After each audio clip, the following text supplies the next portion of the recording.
Nel segno della continuità, a Zero Branco i cittadini hanno voluto Luca Durighetto come sindaco. Sostenuto dalla lista civica Feston dal nome del suo predecessore, ha ottenuto 3.323 voti ed ha vinto con il 51,77%.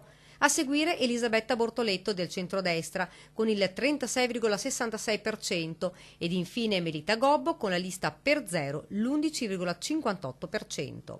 Ed ora portiamo avanti quello che avevamo lasciato, spiega il neo sindaco.